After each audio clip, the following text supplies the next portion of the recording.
कभी सुदामा पांडे धूमिल जी ने कहा था कि एक आदमी रोटी बेलता है, एक आदमी रोटी खाता है, एक तीसरा आदमी भी है जो न रोटी बेलता है न रोटी खाता है, वो सिर्फ रोटी से खेलता है। वो तीसरा आदमी कौन है? मेरे देश की संसद मौन है। सभापति महोदय, वो भी क्या दिन थे जब संसद में देश का बजट पेश होता था तो देश की सड़कें ठहर जाया करती थीं।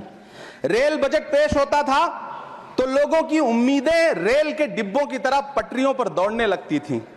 पूरा देश धड़कने रोक करके वित्त मंत्री और रेल मंत्री को सुना करता था। अफसोस, अब बजट पेश हो जाता है, मीडिया चैनल सरकार का महिमा मंडन करते हैं और बेचारी जनता बजट के आंकड़ों के शब्द जाल में उलझी हुई महीनों बाद समझ पाती है कि उसका तो फिर से कट गया।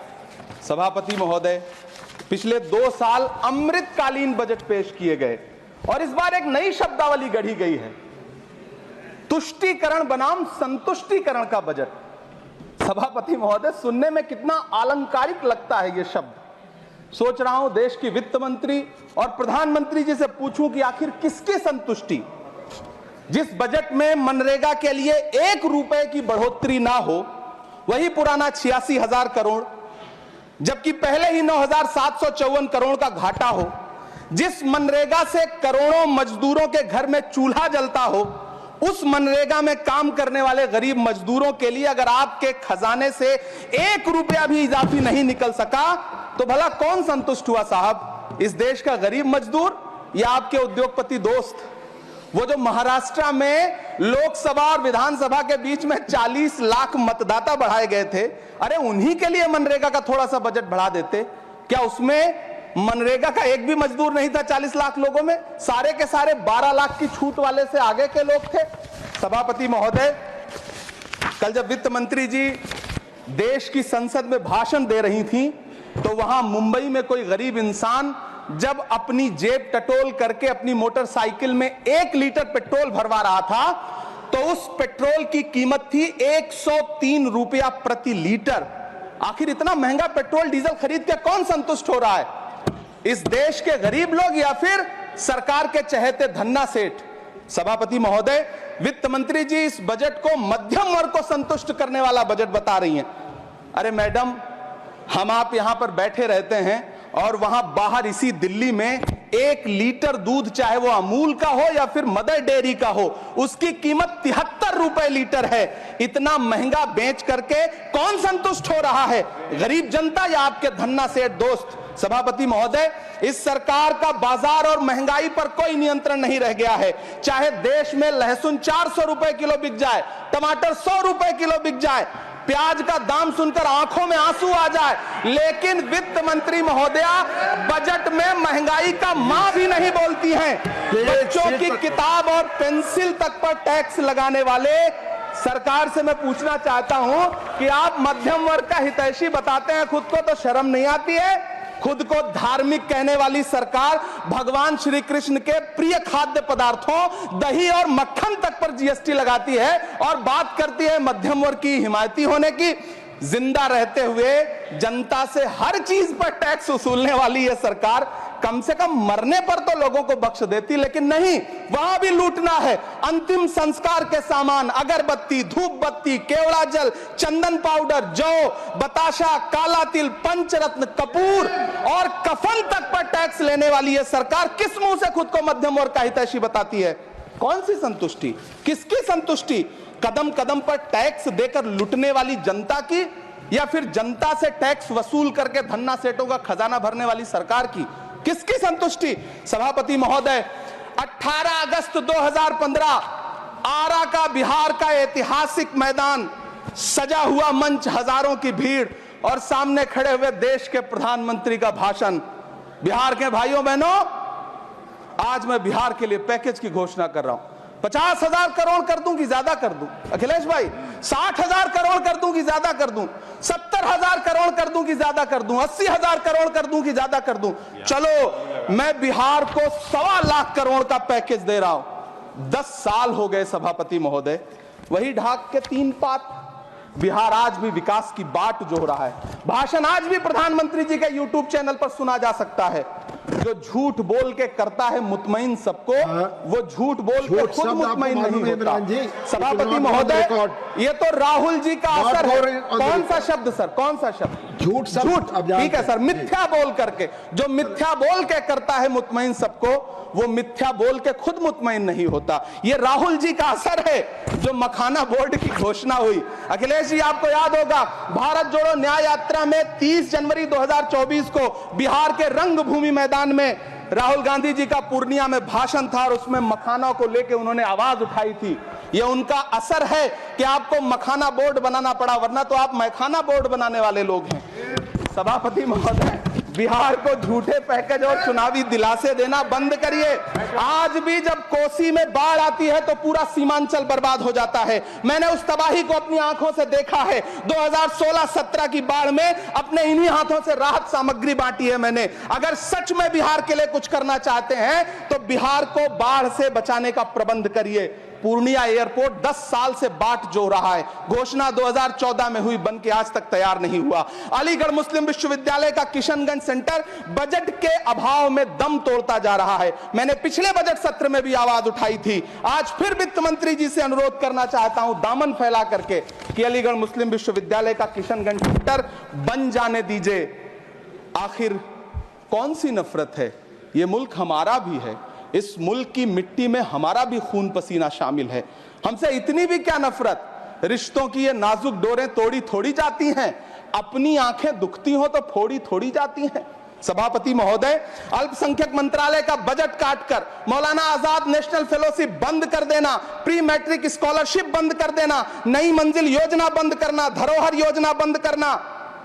2024-25 के बजट में माइनॉरिटी मिनिस्ट्री के लिए 3183 करोड़ रुपए की घोषणा हुई, लेकिन देश को हैरत होगी कि बाद में समीक्षा करके लगभग आधा कर दिया गया, 1868 करोड़ रुपए। मुझे सरकार से पूछना है कि कौन संतुष्ट हुआ? इस देश का अल्पसंख्यक संतुष्ट हुआ है या आप संतुष्ट हुए? किसका संतुष्टिकरण?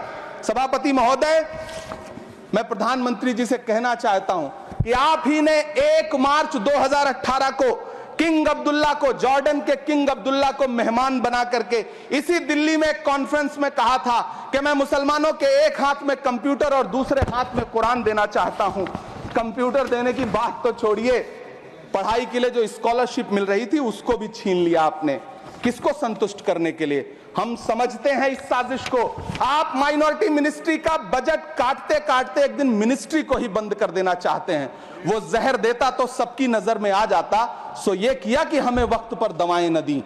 सभापति महोदय, मैं तो वित्त मंत्री जी से पूछना चाहता हूं आपके माध्यम से कि शायद आपको पता ही नहीं है कि गृहस्थी चलाने वाली एक गृहिणी की मुश्किलें क्या क्या होती हैं। आपने कभी सोचा भी नहीं होगा कि जब वो किचन में सब्जी बनाने के लिए कढ़ाई में तेल डालती है तो उसके साथ उसके आंसू भी गिरते हैं। सभापति महोदय, शायद उन्हें पता भी ना हो कि एक छोटी सी गाड़ी और एक छोटे से फ्लैट का EMI भरने के बाद इस देश का एक गरीब इंसान जब अपने बच्चों की फीस भरने के बारे में सोचता है तो उसे कितनी खुशियों का गला घोंटना पड़ता है। शायद उनको पता भी नहीं है कि फसल बेच करके बिटिया की शादी का सपना सजाने वाला किसान जब अपनी फसल बर्बाद देखता है तो कितनी रातें सो भी नहीं पाता है। सभापति महोदय, शायद वो कभी इस पीड़ा को समझ ही नहीं पाएंगी कि परिवार के किसी एक सदस्य को कैंसर जैसी बीमारी हो जाए तो घर और जमीनें गिरवी रख उठती हैं लेकिन इलाज नहीं हो पाता। सभापति महोदय, इसी देश की संसद में कभी स्वर्गीय सुषमा स्वराज जी ने कहा था कि जब देश की करेंसी गिरती है तब देश की प्रतिष्ठा गिरती है। एक तरफ कोलंबिया जैसा छोटा सा देश और उसके प्रधानमंत्री गुस्तावो पेत्रो खड़े हैं जो कोलंबिया के नागरिकों को हथकड़ी लगाकर लाने वाले जहाज को अमेरिका बैरंग वापस लौटा दे रहे हैं, और दूसरी तरफ हमारे प्रधानमंत्री जी खड़े हैं जो बेड़ी और हथकड़ी लगा करके लाए गए बेटों के अपमान पर एक शब्द नहीं बोल रहे हैं। सभापति महोदय, मैं इतिहास के पन्ने पलट रहा हूं, मुझे 2 किरदार याद आ रहे हैं। एक तरफ निक्सन के 7वें बेड़े की धमकियों के सामने लोहे की तरह अडिग इंदिरा गांधी खड़ी हैं, तो दूसरी तरफ खुद ही नमस्ते ट्रंप का नारा लगाते हुए प्रधानमंत्री जी खड़े हैं। मेरे कानों में सुषमा स्वराज जी की आवाज गूंज रही है। बहुत कम बोलने वाले डॉक्टर मनमोहन सिंह ने बहुत ज्यादा बोलने वाले प्रधानमंत्री जी को जब देश की बागडोर सौंपी थी तो $1 58 का था। आज 85 से 87 के बीच में झूल रहा है। इन दिनों रुपए की अहमियत गिरती है तो न तो देश की प्रतिष्ठा गिरती है ना प्रधानमंत्री की गरिमा। जिस देश में 80 करोड़ लोगों को 5 किलो राशन के लिए कतारों में लगना पड़ता हो, उस देश में यह सरकार 12 लाख तक के टैक्स न लेने के लिए अपनी पीठ थपथपा रही है। हुकूमत इस कदर आवाम पर एहसान करती है, ये आंखें छीनती है और चश्मे दान करती है। सभापति महोदय, महाराष्ट्र का भिवंडी हो, मालेगांव हो, इचलकरंजी हो, यूपी का बनारस हो, मुआयमा हो, मुबारकपुर हो, रांची का छोटा नागपुर हो, बिहार का भागलपुर हो, हर जगह बुनकरों की उम्मीदें तोड़ रही हैं, लेकिन इस सरकार के पास उनके लिए कुछ भी नहीं है। मुरादाबाद का पीतल उद्योग, कानपुर का चमड़ा उद्योग, सहारनपुर का लकड़ी उद्योग, फिरोजाबाद का चूड़ी उद्योग, अलीगढ़ का ताला उद्योग, सब सरकारी प्लानिंग से तबाह हो रहे हैं। इन तमाम के बीच सरकारी सपोर्ट से बस एक उद्योग फल फूल रहा है, नोएडा का नफरत उद्योग। सभापति महोदय, जिस देश में 40 से 45% मेडिकल फैकल्टी की सीट खाली हो, वहां बजट में 75,000 नए मेडिकल सीट्स का ऐलान हो रहा है। सरकार बहादुर, कम से कम इस देश के पढ़े लिखे युवाओं को तो मूर्ख समझना बंद करिए। वो अब तिजारती पहलू निकाल लेता है।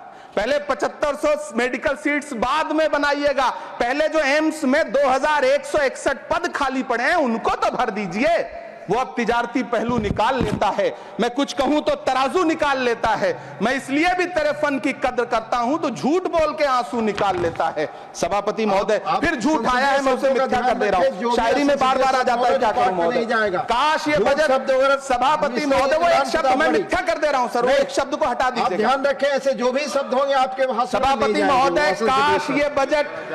काश ये बजट बीपीएससी के पेपर लीक की शिकायत करने वाले नौजवानों पर बरसती हुई पुलिस के लाठियों पे, जख्मों पर मरहम लगा पाता। सभापति महोदय, पिछले 80 दिन से 70 साल का एक बुजुर्ग एमएसपी की लीगल गारंटी मांगता हुआ आमरण अनशन पे बैठा हुआ है। काश ये बजट किसान नेता जगजीत डल्लेवाल की टूटती हुई सांसों की पीड़ा सुन पाता। काश ये बजट प्रतियोगी परीक्षाओं की तैयारी के लिए दिल्ली, कोटा, पटना, अहमदाबाद जैसे शहरों में, इलाहाबाद जैसे शहरों में किताबों के साथ गल रहे युवाओं के सपनों को जिंदगी दे पाता। काश ये बजट वंदे भारत के सुनहरे विजुअल के बजाय देश की गरीब जनता को कुछ और पैसेंजर ट्रेनें दे पाता। काश ये बजट सीनियर सिटीजन को ट्रेन टिकटों में मिलने वाली रियायतें वापस लौटा पाता, जिनको सरकार ने कोविड के नाम पे छीन लिया था। काश ये बजट किसानों की राह में कीले नहीं बल्कि कालीन बिछाने वाला बन पाता। काश ये बजट सरकारी मालिकों को यह समझा पाता कि नेहरू को कोसने से अर्थव्यवस्था नहीं सुधरेगी, उसके लिए डॉक्टर मनमोहन सिंह साहब की अर्थ नीति अपनानी पड़ेगी। पिछले 11 साल से नेहरू जी को कोस रहे हैं, आखिर कब तक कोसिएगा? थोड़ा पंडित नेहरू जी के बारे में पढ़िए, तब पता चले कि पंडित नेहरू की शख्सियत का नाम है। दुनिया का पहला ऐसा राजनेता जिसने अपनी जिंदगी की आजादी के लिए, देश की आजादी के लिए 3259 दिन अंग्रेजों की जेल में बिताए। पंडित नेहरू एक ऐसे महान शख्स जिनके पिता पंडित मोतीलाल नेहरू, जिनकी बहन विजय लक्ष्मी पंडित, जिनके बहनोई पंडित रंजीत सीताराम, जिनकी बेटी इंदिरा गांधी, जिनके दामाद फिरोज गांधी, सब ने अंग्रेजों से लड़ते हुए स्वतंत्रता आंदोलन में जेल काटी। आप किस मुंह से उनकी लकीर छोटी करने की बात करते हैं? नहीं कर पाइएगा, 7 जन्मों में नहीं कर पाइएगा, क्योंकि जिस्म की मौत कोई मौत नहीं होती है। जिस्म मिट जाने से इंसान नहीं मर जाते, धड़कने रुकने से अरमान नहीं मर जाते, सांसें थम जाने से ऐलान नहीं मर जाते। जिस्म की मौत कोई मौत नहीं होती है। सभापति महोदय, मैं आपके सामने खड़ा होकर के एक बहुत छोटी सी कहानी सुनाना चाहता हूं कि महान बादशाह सिकंदर ने जब यूनान फतेह किया तो जीत का जश्न मनाने के लिए शहर की सड़कों पर निकला, तो उसने देखा कि पूरा शहर तो जश्न मना रहा है, एक फकीर सड़क के किनारे चादर तान के सो रहा है। सिकंदर को गुस्सा आया, घोड़े से उतरा, उस फकीर के पास गया और उसे सोता देख करके उसे जोर की एक लात मारी और लात मार के कहा कि क्यों रे फकीर, मैंने यूनान फतेह कर लिया, लोग जश्न मना रहे हैं और तू सो रहा है। उस फकीर ने उन्नीदी आंखों से सिकंदर को देखा और देख करके कहा कि शहर जीतना बादशाहों का काम है, लेकिन लात मारना तो गधे का काम है। सभापति महोदय, गरीब जनता को लात मारना बंद करिए। यह अमीरों के लिए बनाया गया बजट है, यह निराशाजनक बजट है। हम अमृतकाल सुनते आ रहे थे, यह अमृतकाल इतनी जल्दी समाप्त हो गया कि अब अमृत काल का कोई नाम तक नहीं लेना चाहता है। इसलिए मैं इस सदन में खड़ा होकर के देश की वित्त मंत्री महोदया से कहना चाहता हूं कि आपने अल्पसंख्यकों के बजट में जो कटौती की है उसको बहाल करिए।